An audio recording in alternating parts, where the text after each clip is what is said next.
Nicolas Cage is probably one of our generation's definitive actors.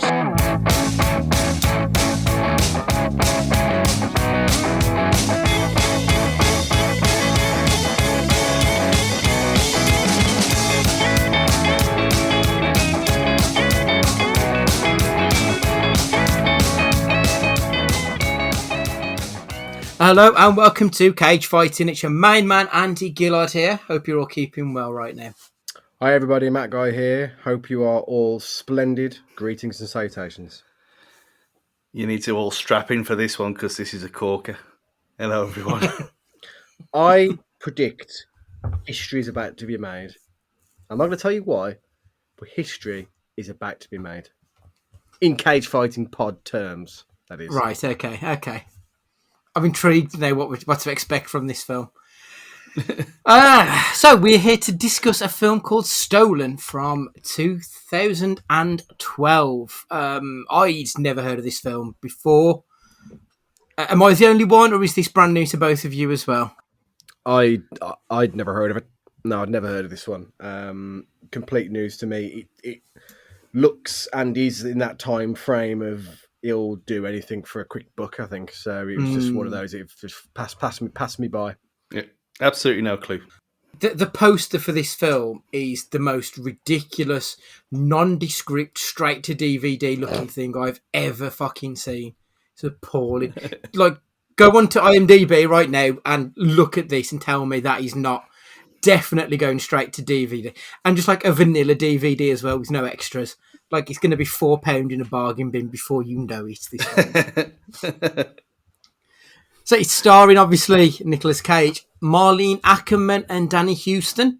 Both actors I quite like, but they're also actors known for pumping out forgettable dreck as well. Are these guys that you're vaguely interested in at all? Not really. Nothing like that jumps out the page for me. I think this upon watching it, it was very much this is where the budget went on Nick Cage, and then like they didn't want to splash too much cash elsewhere. Yeah, the kind of actors that you just, like I mentioned before, where you just sometimes where you see people's faces, oh yeah, they were in an episode of Supernatural or something like that, and it was very much a case of that with these. Yeah, I mean, Danny Houston's done shitloads, but he's never really been a star in anything. He's always been part of the ensemble. So like he was in American Horror Story, if I remember correctly. And I see Marlene Ackerman is in, is it Millions or Billions? I can't remember. And Watchmen, Billions, of course, as well. So the director on this one is a Simon West. He did the first Tomb Raider movie, The Mechanic, Expendables 2, and closer to this podcast, Con Air. So he's someone whose work we have seen previously. None of those films are particularly great, though, if I'm being brutally honest. Like, The Mechanic is probably the best one of that bunch, but I haven't seen that for about 7 or 8 years, to be honest. Thoughts on Simon West? Expendables 2 is fun, though. This is what I liked Con Air more than you two did, obviously, but yeah, Expendables 2 knows exactly what it is, and it kind of goes with that, which is, this is Simon West. You think, well, you know what you're going to get, and didn't really get it this time. Matt, Simon West fan, or not someone you're interested in? Not particularly. I think the only thing, all this film from a cast point of view was, I was trying to work out where I knew MC Gainey from, and of course he was in Con Air. He's the guy who plays he wasn't the driver. What was his thing? He was the tech guy, wasn't he, in this, I think? Or he was like the guy on the inside that did like the techie bit. It's one of those, exactly like Stu said, it's just a film full of people that you think, where have I seen them before? That's exactly what it was. So IMDb describes this film as a former thief frantically searches for his missing daughter who has been kidnapped and locked in the trunk of a taxi.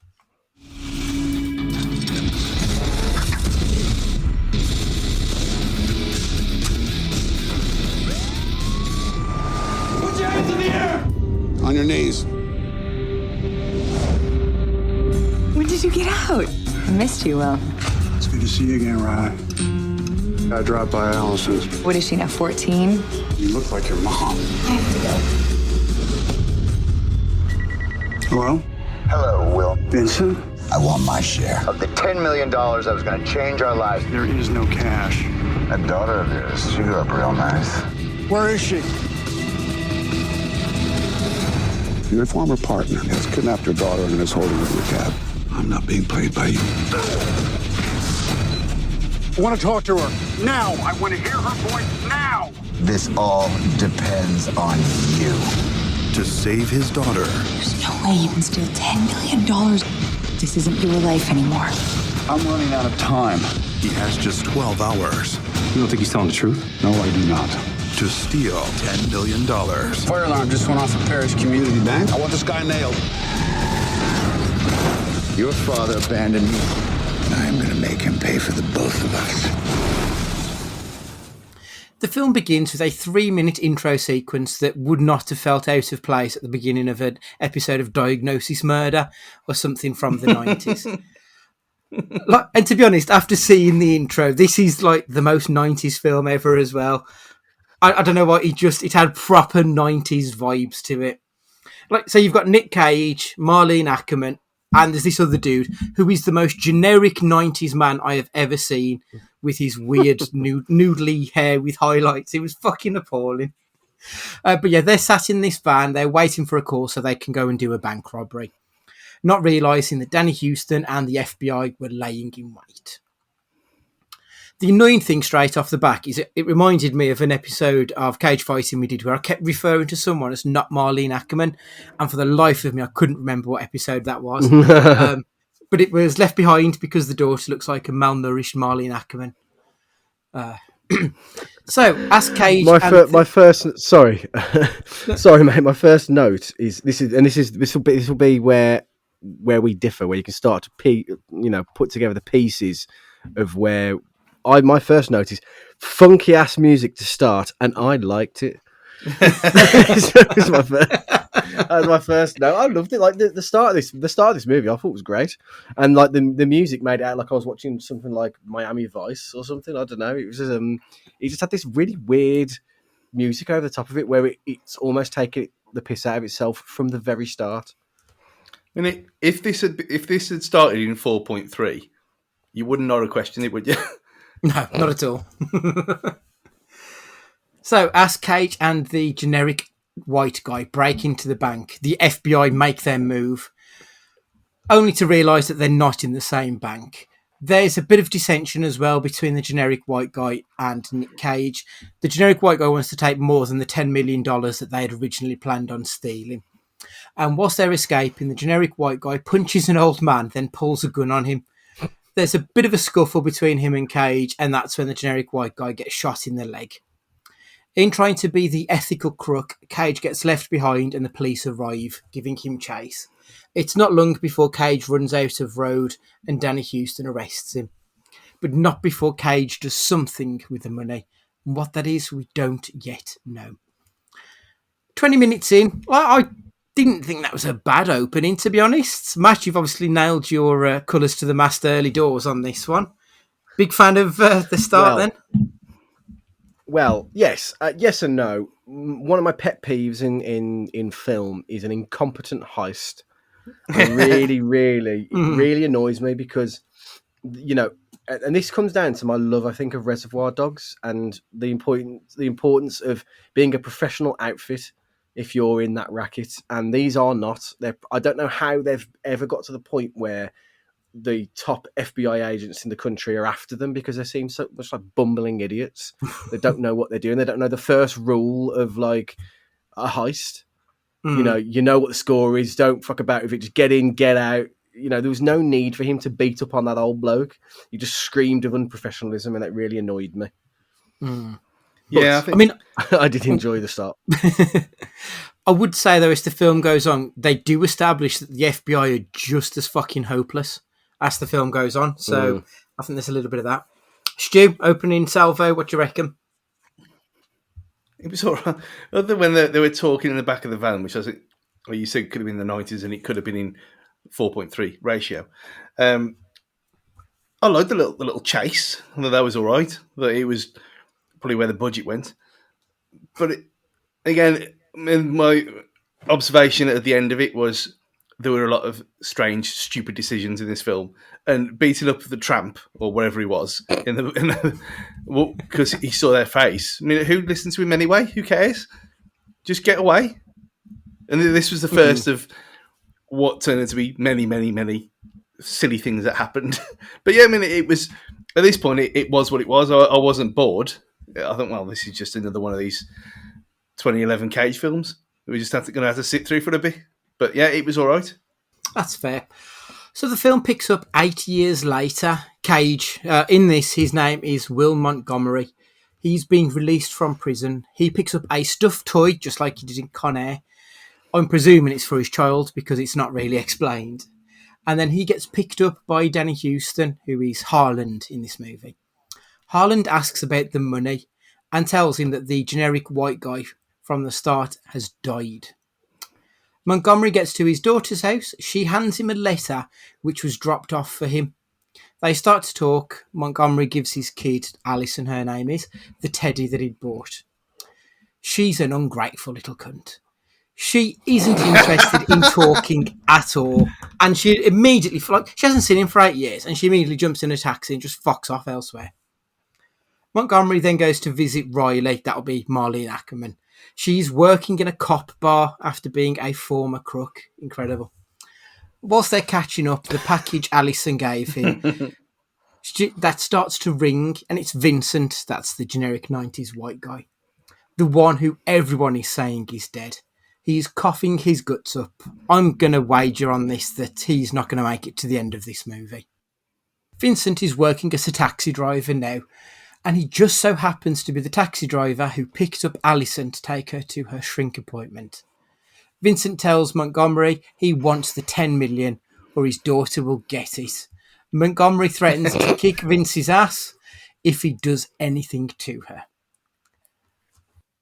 What did we think of this? It's so fucking contrived, isn't it? The way it's all set up that he just so happens to be a taxi driver when his daughter needs a taxi. At that very moment that she could have gotten a different one, she may have walked. They went to a restaurant. It's not like it was a planned day out and he was there to pick up the pieces. It just seems really contrived, this whole thing. Is that just me or Stu? What do you think? No, it's that trope where we've seen so many times where it's just to get out to just get the plot along a bit that he just happens to be there. It doesn't make any sense whatsoever. Nor was a former criminal working in a cop bar is quite funny, and you kind of think, oh, they've done that for the bants. But yeah, it just again tick number 2 doesn't make sense. Matt? Well, friends, I have on my notes decent and believable premise for why he's after him. But to squash your poo-pooing, A, she's working in a cop bar because she wants to be on the inside for a crime. Where better to work? So there's number 1. Number 2, he knows where they are because he's got the phone on him that's got the tracker on it. Okay. So there we go. That makes a little bit of sense. I mean, it's still dumb luck that she needed a taxi and he just so happened to be there. So, okay. Listen, this guy, he might be a hobo, but he's still a criminal mastermind, and he's been scouting her out for weeks, and he knows her movements. It's a booked appointment. We know it's a booked appointment. She goes there every week, so she's probably got a set series of events that she does. This film is a masterpiece. I will hear nothing else. With this information, Montgomery goes to speak to Harland. He explains what's happening and that the night that he was arrested, Montgomery burned the cash so that he was not able to pay this 10 million. Harland doesn't believe him. He assumes that he's telling this story just so the cops are looking elsewhere that he can go and recover this money from the beginning of the film. He burnt that money at the beginning of the film He was in an abandoned warehouse surrounded by hobos. Where's he going to hide $10 million for 8 years in a place that is infested with hobos? That's not going to happen, is it? Two FBI agents then strung arm Montgomery to the lift. They are escorting him out of the building. Montgomery attacks both of them and cuffs them to the elevator, stealing their badges in the middle of the FBI offices. Nobody notices. Nobody notices. Montgomery then walks back into the offices, sits down at a computer, and just logs straight into Homeland Security systems like it was nothing. He hasn't seen a computer for 8 years, and he can log into the fucking FBI mainframe, for crying out loud. He manages to get some information on Hoyt, who is the former partner, who's the one who set them up on the night. He then strolls out before the rest of the cops manage to get to him. When he's logging into that computer, he's been away for 8 years, and knowing how public services are so far behind with things, that could the last time he would have seen a computer could have quite easily been Windows 98. So he's going from Windows 98 to what? Vista? Nah, not having it. Not going to happen. In the next scene, we're in the taxi with Vince. He has put Alison in the boot, and he's driving around when some Aussie bloke jumps into the back of the cab. The most Australian person you have ever seen in a film. He literally at one point says, "I haven't had my donga dip since I got here." Unbelievable. Montgomery gets to Hoyt's apartment, and the FBI arrive a few minutes later, shooting Hoyt on sight. Back in the cab, Alison, who Vince has put in the boot, she tries to worm her way out of the back seat. The Aussie left his phone on the back seat, and she manages to dial 911 on a fucking BlackBerry without looking.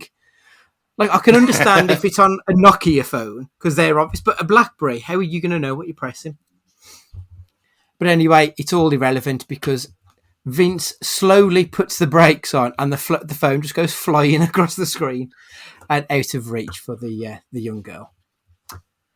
Montgomery Montgomery obviously knows that he's in a taxi, so he hijacks a cab the whole time that Montgomery is driving around, dipping in and out of cars in suburbia.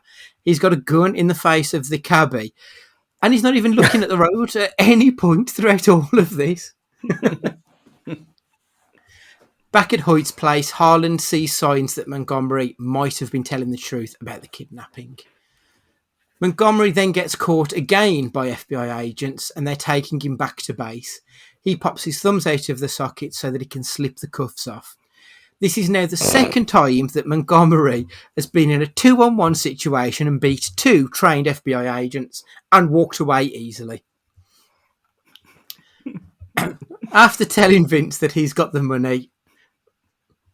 After telling Vince he cannot get the money, Montgomery goes to Riley, telling her the only way to save his daughter is one last job. I felt so stupid that I got to this point and didn't realise that the one final job trope was going to come back. I honestly didn't see that coming. And I should have done, because it's the most obvious fucking thing. Like, I almost expected Riley to say, "You son of a bitch, I'm in." Like, it's so typical of it. It's terrible. Riley and Montgomery break through the floor of a bank. It seems that getting underneath a bank is as easy as just walking into a fucking factory. Just walking through a factory, yeah, we're under a bank now, for crying out loud. But yeah, they tunnel their way in, and in order to get the gold out, they put this pipe up underneath the floorboards, which has got a flame on that immediately melts the gold that falls through this hole into this bucket of water. Like, Jesus Christ. Montgomery goes to confront Vince with the gold. Once they're face to face, they begin to fight. Montgomery kills Vince and saves Alison, not before Montgomery gets stabbed. The FBI arrive just in the nick of time. Harlan says he's not going to arrest Montgomery, as he's quote-unquote sure that Vince stole the gold. The FBI just look fucking useless in this whole thing. The final scene of this film is at a barbecue with Montgomery, his daughter, and Riley. And honestly, it looked like the end of a Fast and Furious film. I almost expected someone to say family just to round it up. And that's your film there. So the budget on this movie, it was a grand total of $35 million. It's a tax write-off, isn't it? That's the only explanation. It's a tax write-off. Matt shaking Money his well head. spent. So, just to put a bit of context on this, the film we watched last time out, Season of the Witch, that was $40 million. So that was $5 million more than this. I don't know where that money's gone. I know we've said that a lot on this podcast, but it's a shocker. So the box office, unsurprisingly, it made over just half of its money back. It made $18 million. Which honestly, I think it's lucky to have made that. This is a film that had zero advertisement as far as I can remember. And nobody else I know has even heard of this film. So I understand why this movie didn't make any money back. Isn't it interesting, though, that it was quite easy to torrent? I know that's like a looking into the dark depths, but it wasn't difficult to find this film. What was it that we watched a while back? And it was almost nigh on impossible to get a copy of it. Trespass, yeah. And yet this, no one's heard of it. No marketing for it. No one, you know what I mean. And it was quite comfortably easy to get. So it's bizarre that. So with Trespass, you couldn't even buy Trespass on Amazon. You couldn't even buy it. This is everywhere. It's weird. So compared to the other big films of 2012, this is the only Nick Cage film in 2012, which is incredible because at this point he's averaging about 4 films per year. Like he's working almost non-stop. There were 2 other actors, though, who were attached to this movie.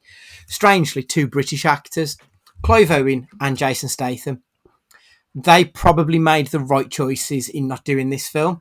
So in 2012, Statham did Safe and The Expendables 2, earning a box office total of $355 million across 2 movies. And Clive Owen went on to do some indie films that year.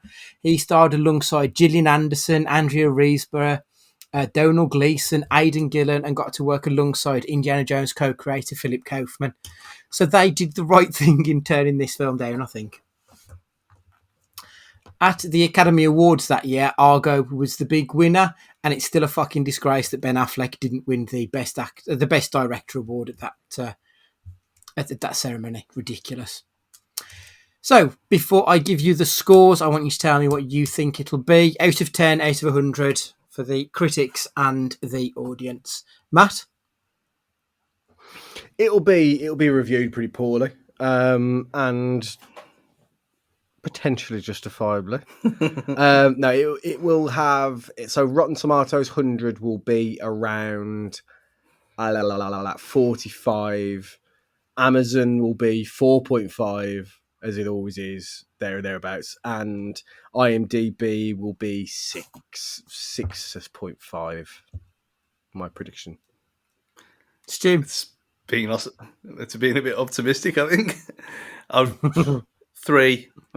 30 Rotten Tomatoes, IMDb 4.5, 5.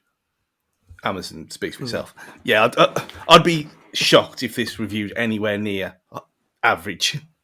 IMDb gave it a 5.5 out of 10.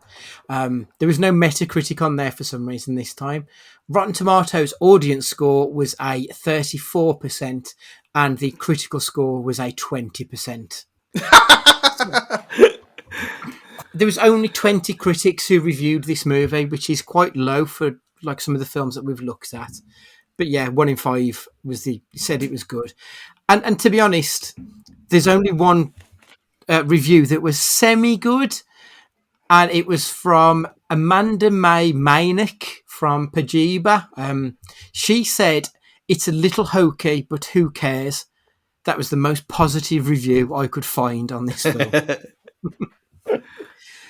Jason Best from Movie Talk Cage works up a sweat, dashing about New Orleans, but the film's thrills and spills are all too routine. Terry Staunton from Radio Times: the hammy criminal leads chew the scenery, with only Houston delivering a remotely convincing performance. Siobhan Sinnott from The Scotsman: far more fun when it was called Taken, which I think is fair. The fan response: however, some people did like this film. On Amazon.com, Stolen got a 4.3 out of 5 with 81% 4 or 5 star reviews. So, P.W. Smith said, film okay, 5 stars. Harry Farnaby: not seen this feature film but can't wait to watch it, 5 stars. Keith C. Hales, with a review titled Not His Best, he says, not a bad film at all, 5 stars. Finally, Sammy said, bought us a gift, so not sure what it was like, but not had a bad review back on it, so it must have been good. Kiss, kiss, 5 stars. Incredible. I love Amazon. It's the fucking dirt worst. Anyway, the good, the bad, and the crazy. Matt, kick us off. So the good, I put down its use of music. It was fun and built tension occasionally when it needed to. Like the click clacking of street performers springs to mind when they were tap dancing in the street. But it had just a kind of a fun element to it. Like it almost felt like it was taking the piss out of itself through its use of music, which I quite enjoyed. The bad, this is probably going way too deep than the film actually probably meant to ever be, but the women are portrayed in this movie like absolute dirt.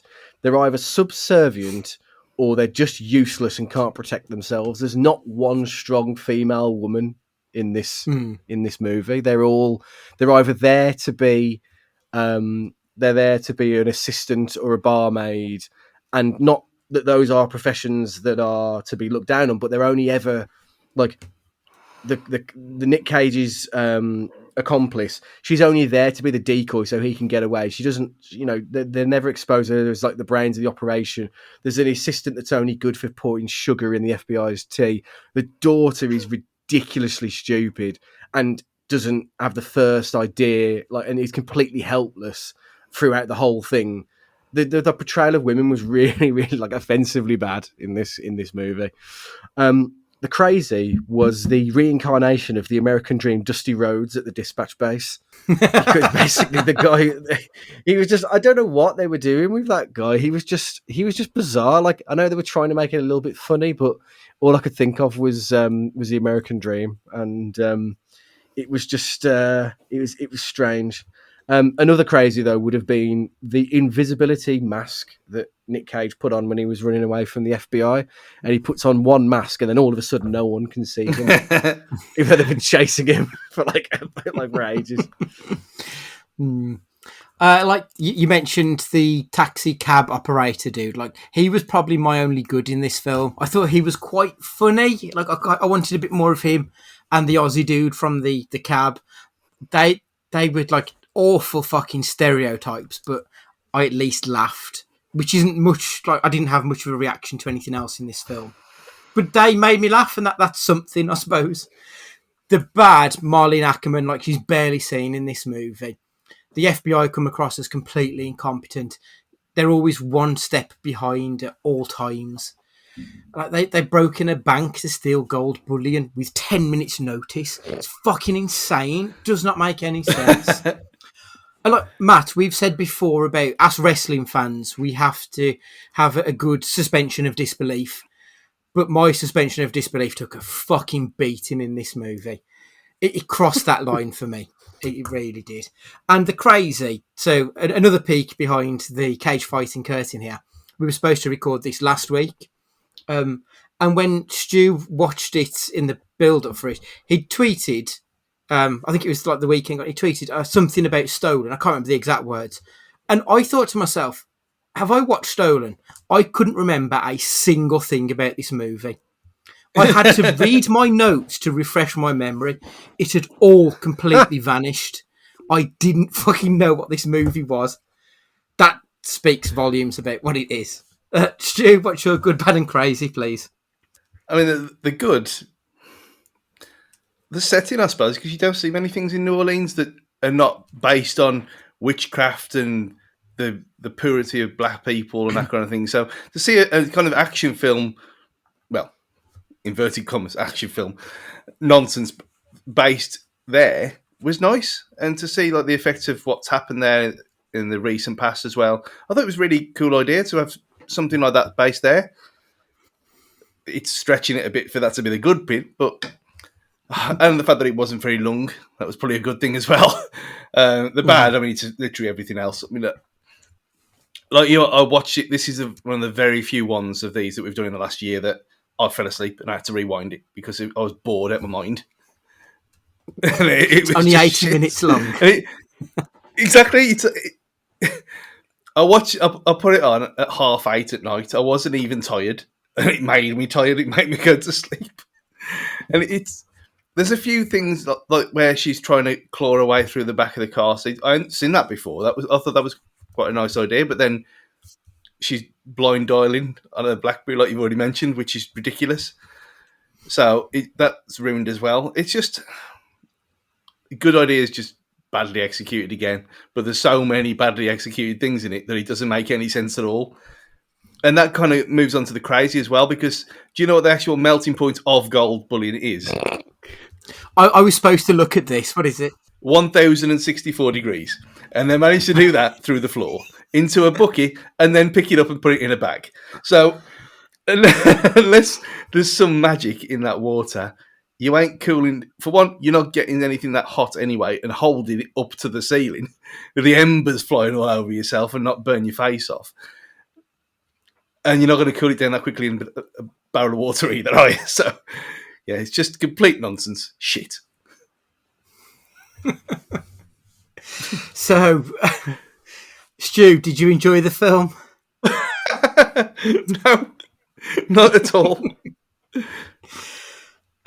Matt? Yeah, I did. No, I did though because it was silly. It was stupid. It made no sense, but it wasn't boring. It was a short-ish film by comparative status. It moved along. It wasn't slow and plodding, and it was fun to poke fun at it while I was watching. So yeah, I enjoyed it. Is it a good film? No. Did I enjoy it? Yes. That's where I am with it.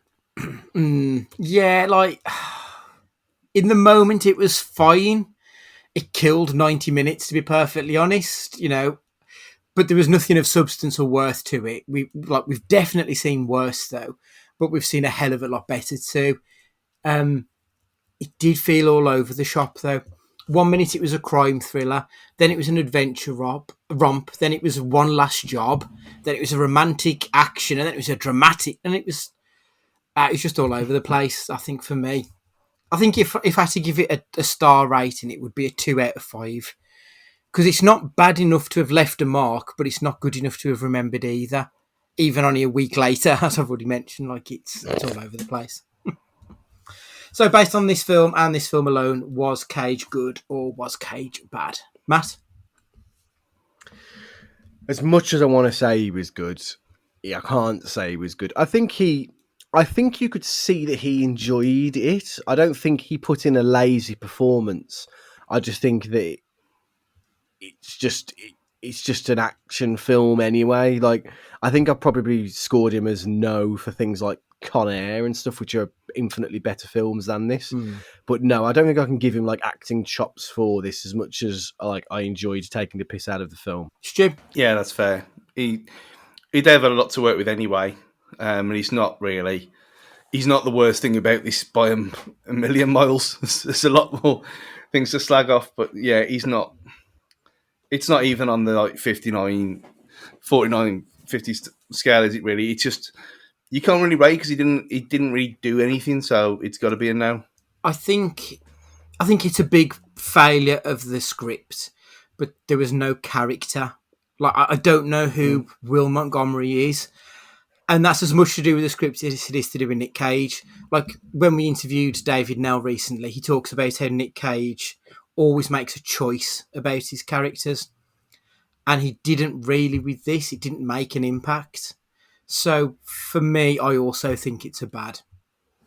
One final thing about Nick Cage's performance that I read. He had a scoliosis coach for this film. Did I miss something? Because I don't remember the character having scoliosis or even like looking like he had a bad back. I'm a little bit confused where that came from. Like, I've no idea what it is. It's interesting, actually, you say that, because I just thought he ran a bit funny. When he was like, there's a lot of running in this, and I thought, he's got a bit of a funny run here. But I just didn't think anything of it. And now you've said that, I'm like, oh, is he meant to have, like, sustained an injury or something?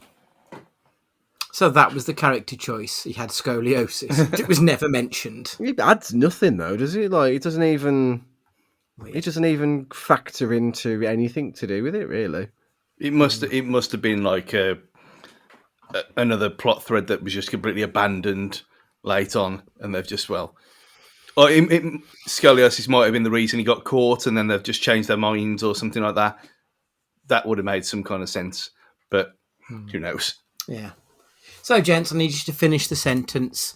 If you enjoyed Stolen, you may also like. Matt? I don't know why, because they're not the same plot or anything, but the next 3 days with Russell Crowe,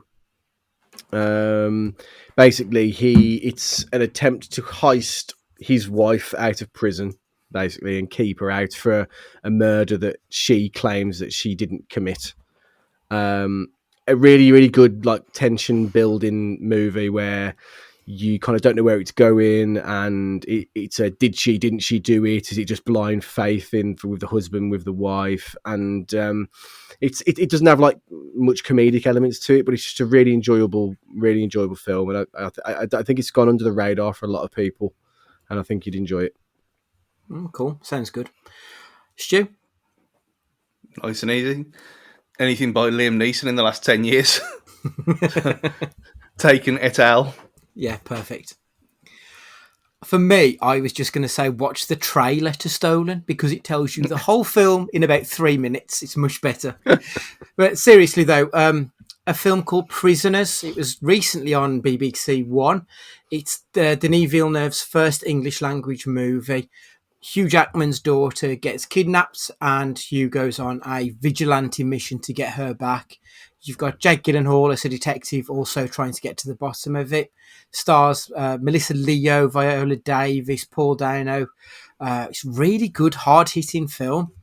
Like it made it into a lot of the top 10 of 2013 movies, but it's not one I'd even heard of until fairly recently. It's probably still on iPlayer, because I watched it on BBC as well. Yeah, I think it possibly is. So I'd definitely say check that out. So that is another Nick Cage movie in the record books. If you've seen this film or any of the others we've ever discussed, please get in contact with us. You know the email address, cagefightingpod@gmail.com. Also, make sure you've got us on the Twitter @cagefightingpod.